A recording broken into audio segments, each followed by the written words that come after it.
Princess here, and today we are going to read about a true crime case from a Cold Cases Solved book. This case is referred to as Body of Evidence. To the people of Minot, North Dakota, I don't know if that's how you say it, Dr. Robert Baron-Baum was a saint. Here was this brilliant New York City plastic surgeon working as the town doctor in their humble community. Here was this esteemed physician taking out a week every month to fly to Mexico, where he would operate on children with cleft palates and other physical deformities, never asking a penny for his high-priced services. To Dr. Baron-Baum's wife, Janet, also a highly qualified physician, Robert was the perfect husband, the perfect father to their 22-month-old daughter, to others in Bob Baron-Baum's universe. He was a genius who excelled at every challenge he took on. Aside from his medical expertise, the esteemed doctor was a gourmet chef, a talented classical guitarist. He was fluent in 5 languages, and a qualified pilot. Just about everyone who knew him was stunned when he was arrested for murder. In December 1999, the arrest in question related to the disappearance of his first wife, Gail Bierenbaum, in 1984. Gail and Robert had been introduced by a mutual friend in the early 1980s and married in 82. It was an odd match. Robert had just graduated medical school and was handsome, but socially awkward. Gail was a beautiful social butterfly and was handsome, but socially awkward. Gail was a beautiful social butterfly, but deeply troubled. She had a long history of emotional instability and had twice been hospitalized for depression. She had issues with drugs and had once attempted suicide. Bob Baron-Baum was taking on a challenge with his high-maintenance new bride. Perhaps he believed that love would conquer all. In this case, it did not. The union was in trouble almost from the start. Depending on who you believe, the Baron-Baum's marriage broke down because Bob was a control freak, or because Gail was a neurotic, demanding woman who was impossible to live with. According to Gail, he insisted on micromanaging every aspect of her life, telling her what she could wear, who she could see, and where she could go. He also became violent when he did not get his way, and once choked her almost unconscious after he caught her smoking, something he forbade. On another occasion, he tried to drown her cat in the toilet bowl because he was jealous of the affection she showed towards the animal.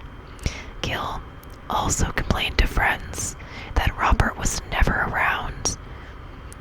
As a surgical resident, he was putting in 130 hours weeks at Brooklyn's Maimonides Medical Center. She was left at home and bored. But Robert also had complaints about his wife, who he described as moody, neurotic, and unfaithful. The first 2 of those grievances were subjective. The third was a hard fact. Gail had always been fond of male company and had continued seeing other men even after she and Bob were engaged. She would also continue sleeping around after they were married, engaging in 2 ongoing affairs and a series of flings.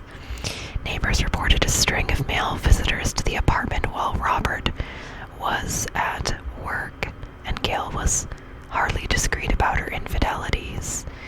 She often boasted to friends about the sexual prowess of her lovers, comparing them to Robert, who she said was clueless in bed. Oof.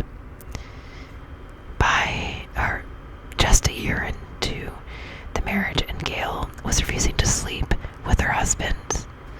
By 1984, that's a great year, the book, she started talking to a divorce attorney. She and Robert had not been intimate for more than a year. Ooh, that's gotta hurt. This marriage, however, would not end in the divorce courts. It would end with the disappearance of Gail Bierenbaum on July 7th, 1985. Robert called Gail's parents that night and told them that Gail had walked out on him. After a fight, the Katzes, who are used to the dramas in their daughter's life, thought nothing of it at the time. That is awful and just really sad. That is really sad and lonely that your family thought nothing of your disappearing. But concern began to grow, and there was still no word from Gail by the next morning. Well, that's a little better. That was when Bob walked into the 19th Precinct station house in Manhattan and reported her missing. According to Bob, he and Gail had argued that afternoon and she'd stormed out, taking a towel with her. Since she so often wanted to sunbathe in Central Park, he assumed that she'd gone there. When she still hadn't returned by dusk, he went looking for her. Her favorite spot was on the lawn behind the Metropolitan Museum, and that was where he found her towel and suntan oil. Of Gail, though, there was no trace. Oops. And there was still no sign of the missing woman the next day or the next. None of her friends had seen or heard from her. Although the police were still treating this as a missing person case, alarms were beginning to jangle. Gail had left behind her purse with her cash and credit cards. How far could she have gone without money? Gail's family believed that they knew the answer to that question. Gail wasn't missing. She was dead. Okay, so they did worry about her. When I first read part of this, I thought that her family didn't care, but I think I just misinterpreted it. It's been a long day.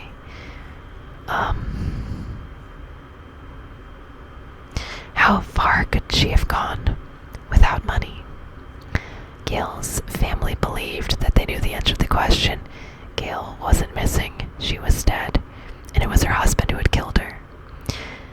To make their point, they showed NYPD Detective Tom O'Malley a letter written to Gail by Dr. Michael Stone, a psychiatrist who both Gail and Bob had consulted.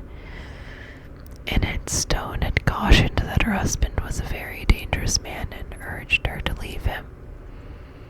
This wasn't evidence of murder, of course, but it did make the police sit up and take notice.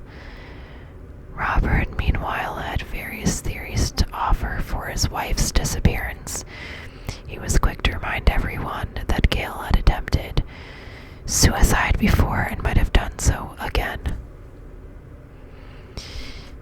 He also suggested that Gail might have run away stores, or that she might have been killed by the drug dealers that she was associated with. The Katzes weren't buying it, and neither were the police. They were now almost certain that the doctor had murdered his wife. They just couldn't prove it. There were no eyewitnesses, no forensics, no clues at all, and she couldn't prove it. They just couldn't prove it. There were no eyewitnesses, no forensics, no clues at all. And there was the biggest mystery of all. If Bob Baron-Baum really had killed his wife, what had he done with her body? Those questions would remain unanswered as the case went unsolved. Dr. Baron-Baum eventually left New York and moved to Las Vegas, where he met Dr. Janet Gillette, a gynecologist. The couple hit it off from the start and were soon engaged. After they tied the knots, they moved to Minot, North Dakota, where their daughter was born in 1998. It was at this time that Bob started making those mercy flights to Mexico, flying his private plane to perform those life-altering surgeries at his own expense. Meanwhile, back in New York, Gail's family would not allow the NYPD to forget about her. Gail's sister, Elaine, an attorney, was particularly active in keeping the case top of mind. In May 1989, 4 years after Gail disappeared, a headless torso washed up on a Staten Island beach. After examination, the coroner declared that it was the last mortal remains of Gail Katz Baron-Baum. The last mortal remains of... That's so ominous. This at least gave the Katz family some closure. Not everyone gets that. Gail was buried at Mount Zion Cemetery in Queens. Sylvia Katz passed just a few months later, and her husband, Manny, 5 years after that. I wonder if there's a connection to this massive loss of their daughter in some way. I'm not sure. I always wonder about that. They were buried in adjacent plots. Elaine drew some comfort in knowing that they'd at least put Gail to rest before their own passing.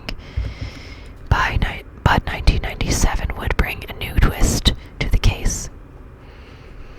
The district attorney's office had decided to reopen the investigation and had exhumed the torso for DNA testing. Those tests would show that the coroner had been mistaken.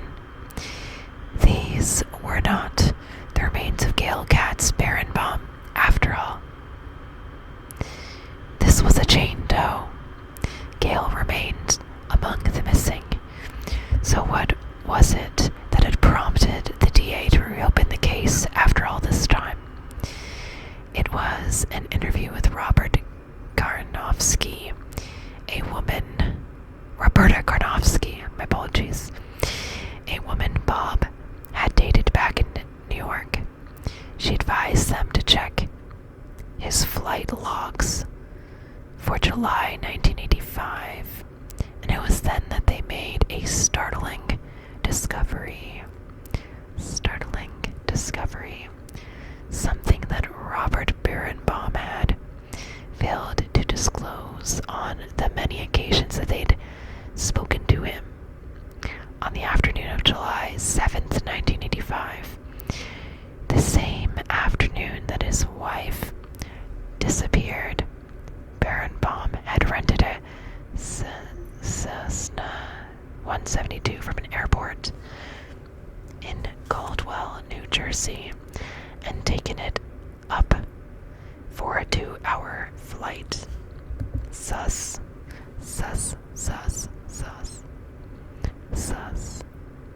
Baron-Baum had not filed a flight plan that day, but prosecutors believed they could make a pretty good case for where he'd gone. They believed that he'd flown out over the Atlantic and dumped his wife's remains into the sea, somewhere between Montauk Point, New York, and Cape May, New Jersey. Even more damaging to Baron-Baum's was an amateurish attempt to alter the logbook. The number 7 had been overwritten, changing it to an 8. The implication was obvious. Baron-Baum was trying to make it seem that he'd made the flight in August rather than in July, with a warrant issued for his arrest. Robert Baron-Baum surrendered to police on December 8th, 1999, and waived extradition to New York. He went on trial there in October 2008 with no physical evidence and not even a body. This was a difficult case to make. Prosecutors had to pass the corpus delicti test if they were to succeed. This is a confusing term that has tripped up criminals in the past. Most famously, the notorious acid bath killer John George Haig. It does not refer to the physical corpse, but rather to the body of evidence, hence the name for this section of the book in this case. Simply put, the prosecution would need to connect the dots in a way that was convincing enough to satisfy the court. They did that by painting a compelling picture of how the murder might have occurred. Baron-Baum's biggest mistake was trying to conceal the evidence of his unscheduled flight, but that's not much to base a case off of. Had he told police that he'd been upset after the argument with his wife and had taken the air to calm himself, then he might have had a defense to fall back on. Instead, he kept quiet about this significant detail and then compounded suspicion by altering the flight log. Why would he have done that if the flight he'd taken was entirely innocent? The prosecution contended that it was not innocent at all. They suggested that Baron-Baum had strangled his wife during an argument, had dismembered her corpse in the apartment, had packed the body parts into a duffel bag, had dragged this down to his car, had driven to Caldwell Airport, and from there taken the plane out and dropped the bag into the Atlantic from a height. They even provided evidence of an experiment they'd carried out, dropping a 120-pound sandbag from a Cessna, taken with the evidence from Robert Karnofsky and the letter written by Roberta Karnofsky, and the letter written by Dr. Michael Stone. It was enough to convince the jury. That is crazy. Robert Baron-Baum was convicted of second-degree murder. The prosecution asked for the maximum sentence and the defense for the minimum. Judge Leslie Snyder split the difference and sentenced him to 20 years to life. He is currently incarcerated at New York's Attica Correctional Facility. Glad they got their man. It's too bad they didn't find the body. It always leaves me with a really hollow, sad, heartbroken kind of feeling for the victim and their families that they were not able to recover her remains. In cases like this, it leaves a very sad feeling for me. And I think it's part of why cold cases are so interesting to me because it happens all the time. People go missing and they're never found. And that could be anyone's loved ones. That's just how I tend to conceptualize cold cases. Just unresolved things are hard. So, anyways, I know I've been away for a while. I've had a busy summer and I've really missed making content. So, I thought I would get back into it. As you can see, I have changed my hair. And I will probably change the color again. So, anyways, glad to be back. I'm reading a book at this moment because I don't know how much time I can devote to making my scripts. But I really miss making content, so I'm gonna see what I can do. Please let me know your thoughts, preferably if they are positive thoughts. And thank you so much for watching. I think I got a few comments recently with suggestions, and I will take them into consideration. I really appreciate those comments and that feedback. I've just been a little overwhelmed lately, and I haven't given things their full attention. So thank you for remaining active, for those who have, for watching my videos and liking my content, and I will continue to make more. So, thank you so much for watching. Like and subscribe if you enjoyed this video, and I look forward to seeing you in my next Sweet Dreams Moonies.